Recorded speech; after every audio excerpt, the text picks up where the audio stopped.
¿Y si el mundo que conoces no es más que una sala cerrada dentro de una estructura mucho mayor? ¿Y si la historia fue reseteada, y lo poco que nos queda fueron monumentos demasiado grandes como para ser enterrados? Mira a tu alrededor. Catedrales, capitolios, óperas, palacios. Aparecen en todos los países, pero nadie puede explicar cómo los construyeron, ni por qué todos comparten la misma geometría. Todo parece haber surgido al mismo tiempo, con la misma firma, pero sin arquitecto conocido.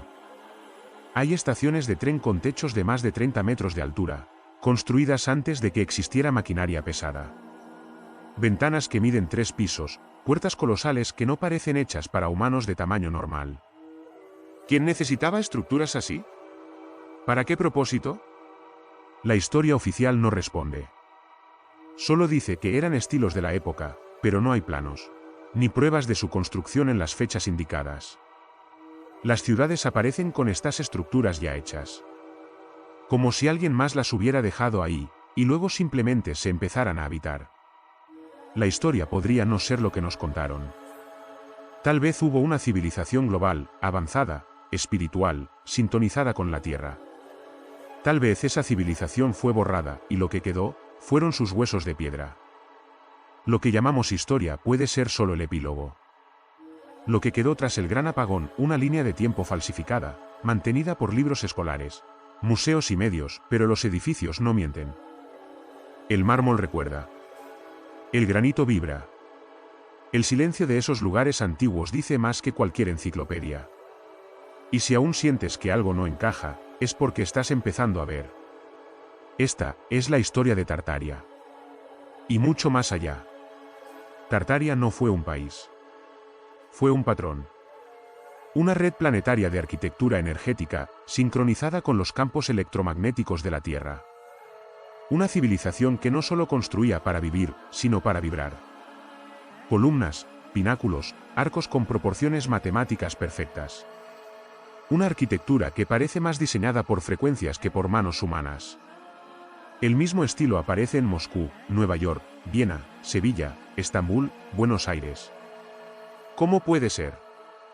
Estas construcciones están alineadas con las llamadas líneas ley, rutas invisibles donde la energía terrestre se condensa. Por eso en esos lugares hay templos, catedrales, obeliscos, y estructuras supuestamente administrativas, que parecen más bien resonadores de frecuencia. La geometría sagrada no es decoración. Es tecnología. Las cúpulas no son solo estéticas, amplifican el sonido. Los rosetones no son vitrales bonitos, son mandalas vibracionales. Las torres puntiagudas. ¿Podrían haber funcionado como antenas? Muchos de estos edificios comparten otra característica, su acústica perfecta. ¿Por qué una estación de tren o un ayuntamiento necesita resonancia armónica? ¿O estaban diseñados para algo más? La arquitectura tartaria revela un conocimiento perdido, el de trabajar con el éter, con la resonancia, con la tierra misma. Y su red de estructuras funcionaba como un circuito energético, como un sistema nervioso planetario. Hoy están desconectadas. Pero su huella sigue ahí. Calles radiales, formas en estrella, cúpulas doradas, símbolos escondidos. Todo forma parte de un lenguaje olvidado. Uno que estamos empezando a recordar. Y al verlos, resuena algo dentro de ti. Porque ese conocimiento aún vive, aunque enterrado en piedra. Nos enseñaron que la luna es una roca muerta, sin vida, sin atmósfera, sin función más allá de reflejar la luz del sol. Pero ¿y si no fuera así? ¿Y si la luna no es lo que parece? Vibes of Cosmos propone algo radical, que la luna no es sólida, sino una estructura de plasma, como una pantalla en el cielo. Y lo que vemos proyectado no son cráteres, sino una imagen invertida, un mapa codificado. Un mapa que no muestra el mundo que conocemos, sino otro. Un mundo oculto. Uno que parece tener continentes distintos. Formas extrañas que coinciden con antiguas leyendas, como las tierras de Tolkien, el continente de Mu, o los territorios hiperbóreos más allá del hielo. Si la luna es una pantalla, entonces alguien la diseñó. Y lo que muestra, podría ser una advertencia, un reflejo del pasado, o incluso una guía hacia lo que está más allá del anillo polar. La ciencia oficial no tiene respuesta clara sobre muchos fenómenos lunares. ¿Por qué la Luna siempre muestra la misma cara? ¿Por qué sus cráteres tienen forma cóncava, como si hubieran sido hechos desde dentro? ¿Por qué su movimiento no se corresponde con su tamaño supuesto? Y más aún, ¿por qué culturas ancestrales la adoraban como entidad viva, y la vinculaban con lo oculto, lo subconsciente, lo prohibido? Tal vez la Luna no es solo un satélite. Tal vez es el archivo. El espejo del mundo que perdimos. Y mirar hacia ella, es mirar hacia lo que no quieren que recordemos. En el centro de nuestro mundo hay algo prohibido. Algo que nunca vemos en fotos satelitales reales. Algo que las agencias espaciales rodean, pero jamás muestran. El Polo Norte. No como punto geográfico, sino como núcleo energético. Allí, según múltiples culturas antiguas, se alza el Monte Meru, un pilar magnético que conecta la Tierra con el cielo. Pero más allá del mito, está el misterio del Sol Negro. Un vórtice invisible. No emite luz. Emite fuerza. Es el eje central del movimiento de los astros. Es por eso que el Sol y la Luna giran en círculos sobre nosotros, no alrededor de un planeta. Los antiguos mapas lo mostraban, una isla negra, rodeada de 4 corrientes giratorias, dividida en cuadrantes, exactamente en el corazón del mundo. Rupes Nigra, le llamaban. La roca negra. Las auroras boreales podrían ser la manifestación visual de su campo energético. No son un fenómeno casual. Son la respiración de ese núcleo. Un portal de energía que aún late bajo capas de censura. ¿Y si ese punto central es un generador, qué genera? ¿Frecuencia? ¿Gravedad? ¿Tiempo? Todo parece surgir de allí. Y todo lo que nos muestran, evita que lo veamos. El Tratado del Ártico, igual que el de la Antártida, prohíbe cualquier exploración libre.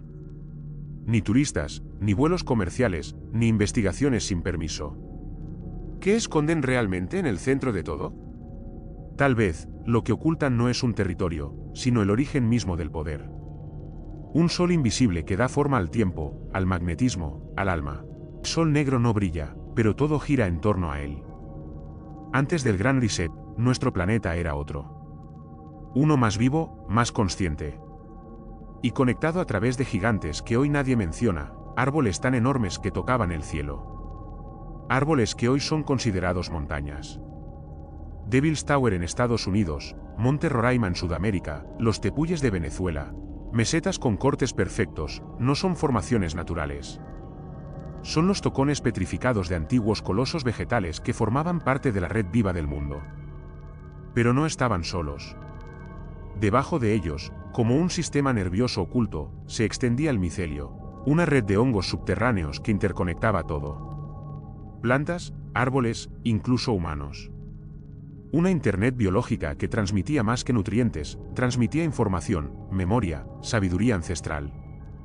Las catedrales tartarias fueron construidas en los nodos donde esa red energética afloraba con más fuerza. Eran puntos de poder. No templos, sino resonadores. La tierra vibraba, y nosotros vibrábamos con ella. La destrucción de estos árboles no fue casual. Fue intencional.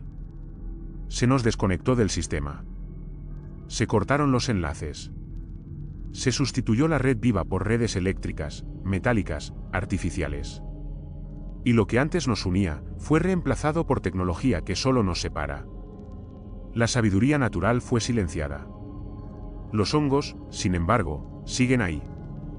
Aún brillan en la oscuridad. Aún se comunican.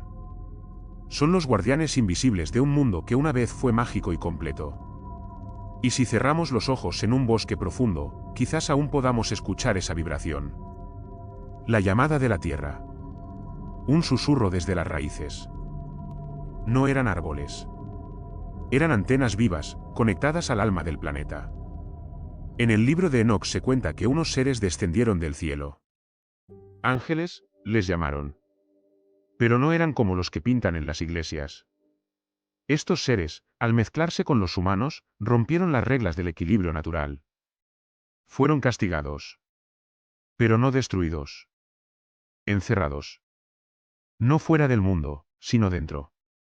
Atrapados en esta realidad, en este plano. Y desde entonces, han gobernado a través de intermediarios, linajes humanos elegidos por su sangre. ¿Y si el poder no se transmite por votos, ni por dinero, sino por genética? Algunos nacen con una firma distinta. Con un tipo de sangre no compatible con la mayoría, el RH negativo. Ese linaje se ha mantenido en secreto, mezclándose entre reyes, banqueros, papas y líderes. No es coincidencia que casi todas las casas reales tengan conexión genética entre sí. Ni que mantengan rituales, símbolos y estructuras jerárquicas que no han cambiado en siglos. Son descendientes de aquellos que hicieron pacto con los caídos. Los templarios, los masones, los jesuitas.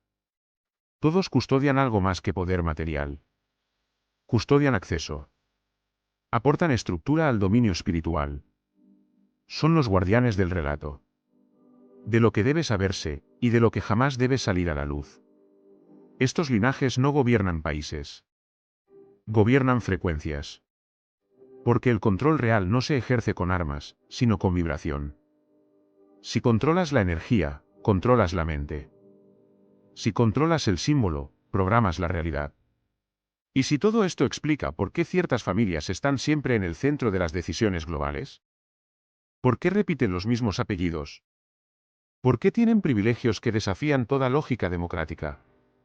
No todos somos iguales en su juego. Algunos son fichas. Otros, jugadores. Y unos pocos, son los que diseñaron el tablero. No gobiernan naciones. Gobiernan el relato, y la frecuencia de tu alma. Tras el gran reset, comenzó una nueva era. Pero no fue un renacimiento. Fue una reprogramación. Se nos dio una historia, una ciencia, una cultura, todas diseñadas para mantenernos en los límites de una granja invisible. Ya no se nos enseñó a conectar con la tierra, ni con el cielo, ni con el alma. Se nos enseñó a obedecer. A producir. A consumir. A repetir. Nacemos, estudiamos, trabajamos, envejecemos y morimos, sin haber entendido nunca por qué estamos aquí.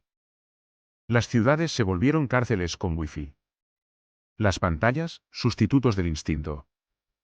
Los templos, centros de programación emocional. Los alimentos ya no alimentan. Las medicinas ya no curan. Todo fue diseñado para debilitarnos.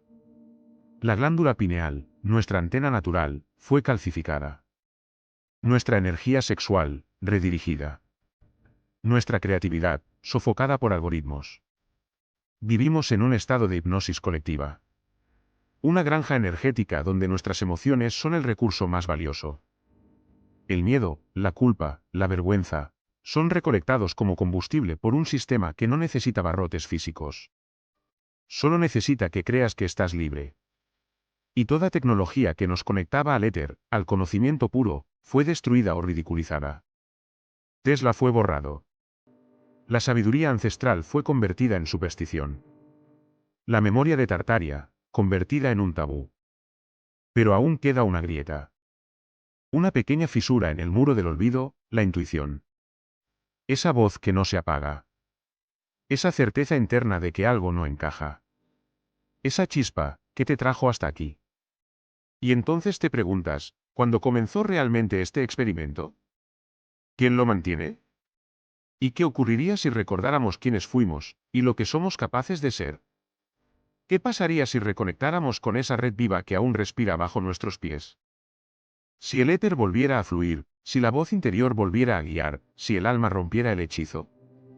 Tal vez todo lo que crees conocer está diseñado para mantenerte dormido. Pero si estás aquí, es porque una parte de ti ya comenzó a despertar.